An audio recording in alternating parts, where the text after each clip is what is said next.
You can see maybe just a little bit there. 90 seconds, wiggles are underway as we're checking out the first stage.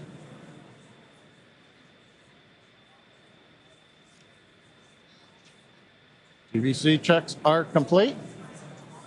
Next major event we're going to hear, hopefully, is the flight director go for launch at T-minus 30 seconds.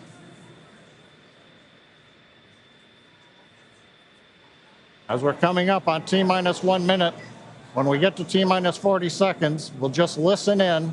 Last time, as you recall, we did hold at 40 seconds, but it took a few seconds for the clock to recover, so we're going to watch that. And as we press to T0, we're going to watch and listen the second test flight of Starship.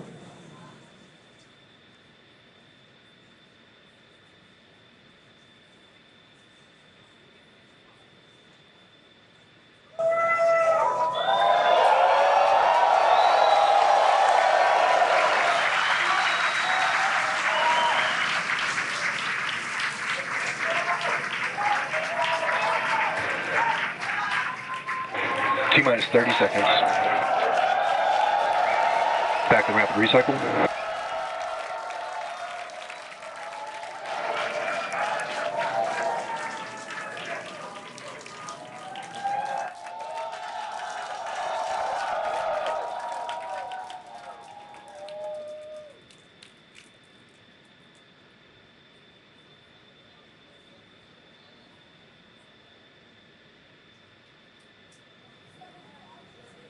Back at Hawthorne, we're at T-minus 40 seconds in holding.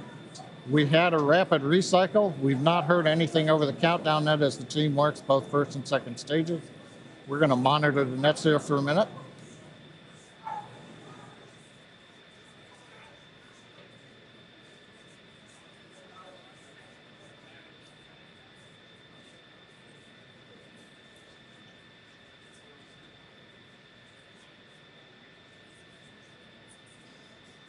Got a little bit of an update.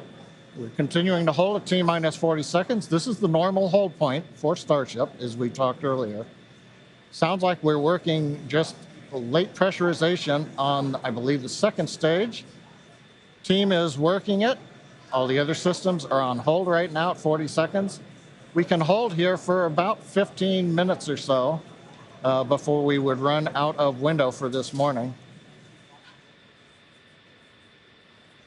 So right now they're working on filling pressure vessels, and ideally we'll be able to solve this and come back and release the clock at T-minus 40 seconds. We're going to continue to listen and monitor for another few minutes.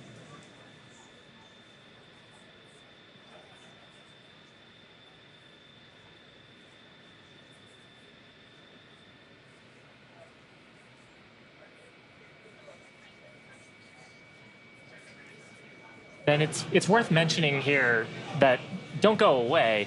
We are holding at T-minus 40 seconds, but once the teams have resolved and see the data that they want to see, the clock can restart straight away, and it'll start ticking down from T-minus 40 again, all towards liftoff. Yeah, exactly. Now, while we do have the ability to hold for up to 30 minutes, we only have a 20-minute launch window, so don't go away, don't change the channel, and just like Shiva said, we can restart that clock, and there it is. And there it goes.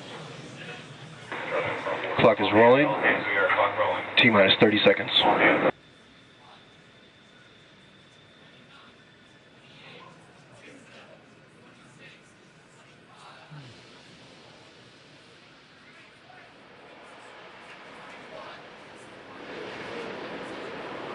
T-minus 15. 10, 9, 8, 7, 6, 5, 4, 3, 2, 1.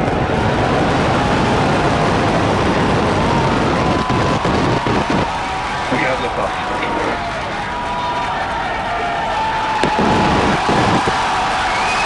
Vehicle pitching downrange.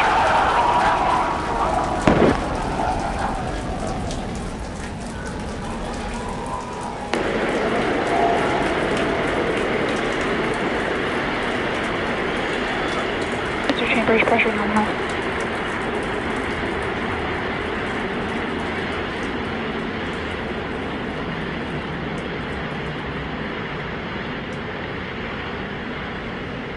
We are T plus 40 seconds into the flight of Starship.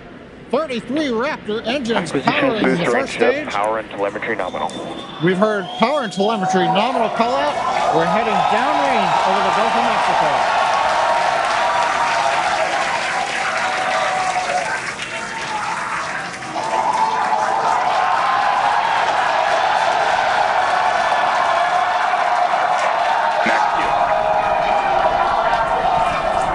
And that call out tells us Starship is through the period of greatest stress on the way to space.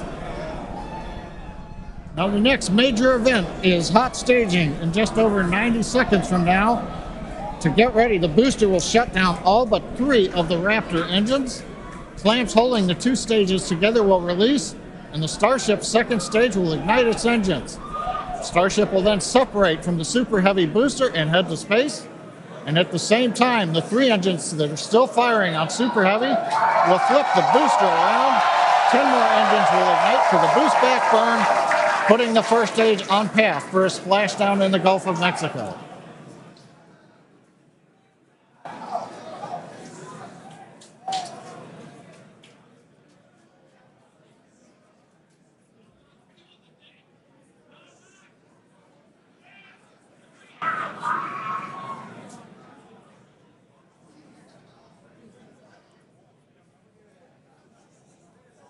Engine power continues to look nominal on 33 Raptor engines. We're about to shut down the first stage and perform staging. Let's watch and listen.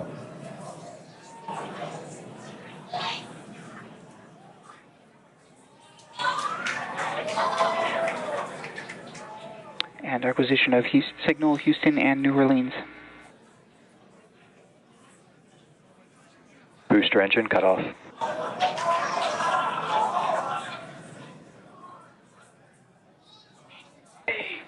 Stage separation. Boost back startup.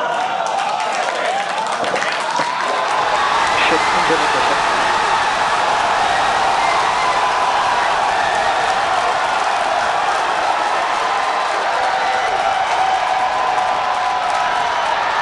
You're hearing the cheering.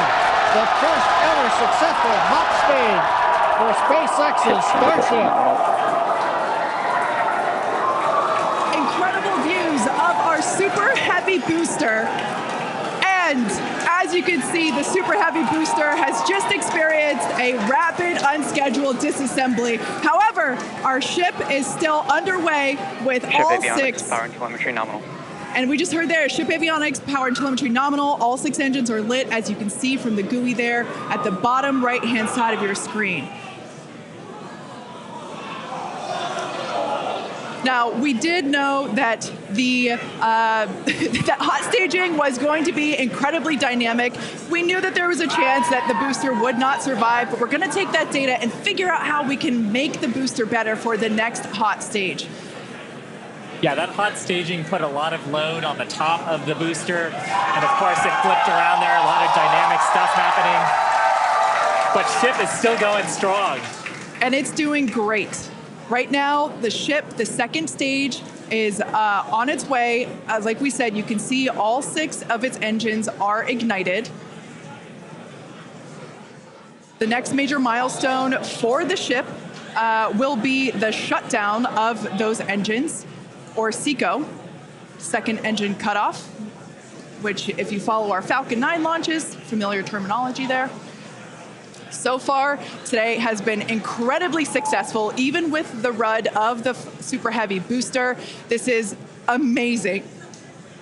Primary objective of the booster today, to get to hot staging, to get ship on its way to orbit. It did that admirably. Yeah, we definitely asked. Starship trajectory nominal. All right, great news there. That trajectory for ship is Acquisition of nominal. signal Cape Canaveral. Once again, Starship's second stage. It's firing those engines. And as you just heard, everything's looking good.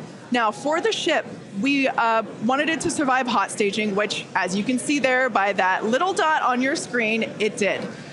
We also want to basically demonstrate that the successful startup of those engines, demonstrating controlled ascent, which is what it's doing right now, and eventually orbital insertion.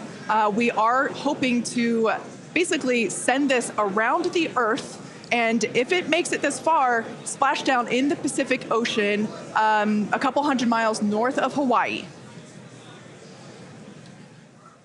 Now, if we get that far, like all of that sounds great. Secondary objectives for ship, again, continuing to gather engine data and about its health, performance. Nominal ship chamber pressures. Great news there. That tells us that the chamber pressures inside of the Starship, again, that's that small dot on your screen, basically the propellant pressures in the ship are looking good. Yeah, the bottom right corner of your screen, you can see essentially a user interface showing us which engines are lit. So the 3 center sea level Raptor engines on ship are gimbaling engines. The 3 outer engines in the triangle, the larger ones, are Raptor vacuum engines. All of them continuing to fire nominally. So they're at the pressures that we expect to try to get into our target trajectory today. Yeah. And we're not targeting orbit today. We're targeting almost orbit today. That's very intentional as part of the mission design. The goal is to get to a thrust profile similar to what we would need for orbit, but also to get to the energy levels that the ship would need to dissipate for re-entry. And so we're actually going in a suborbital trajectory today, but that trajectory will get us to the energy levels that we need at re-entry, where we can really stress that heat shield and get valuable data on re-entry. And those calls that we are still on a nominal trajectory here and seeing nominal pressures means that we have a really good shot of hitting our target orbit. Yeah. Now, if the booster had survived, we would be around the time where it would be getting ready to land, performing its re-entry, but it unfortunately did not survive. That being said, that's okay. It survived several seconds after hot staging, so we're going to take that data and improve the hot staging sequence and probably improve the hardware itself for the next flight.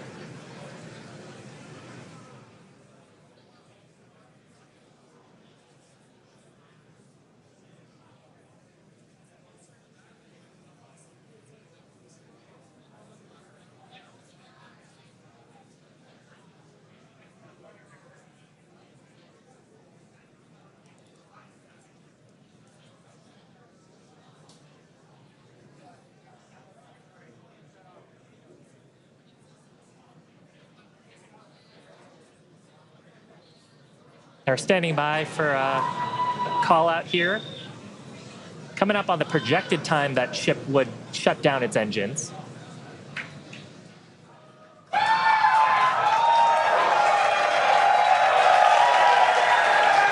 As you can tell by the excitement from the crowd here at Mission Control Center in Hawthorne, there's a great view of our Star Command Center. That's our control center at Starbase Texas. The crowd here, Mission Control Center behind us in Hawthorne. Everyone is super exciting. What a successful day this has been so far.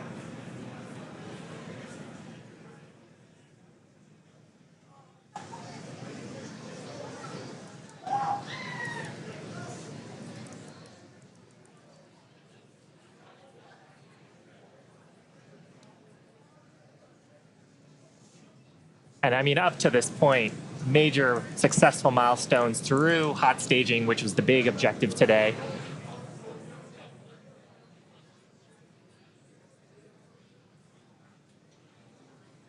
So we are going to head into the coast phase, planned for the next about hour and 5 minutes. We'll be returning around the T+1 hour and 15-minute mark. And that's while we're waiting for Starship to continue on to its next step for reentry. We're not totally sure what video we're going to get, and that video comes normally by overflying ground stations, but we don't have a ton along our flight path. So fingers crossed that we will get some via Starlink on this mission since we're testing that out.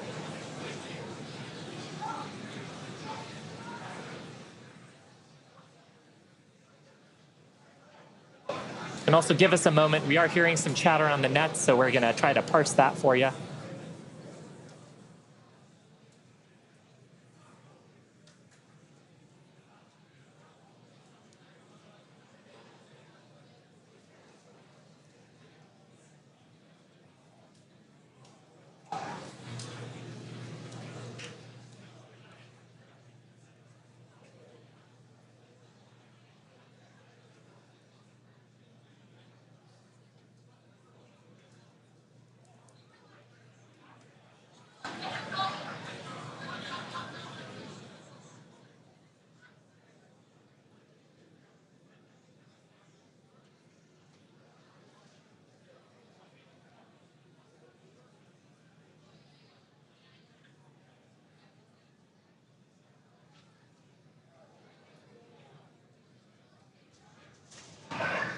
John Innsbrucker back here in Hawthorne at our webcast desk.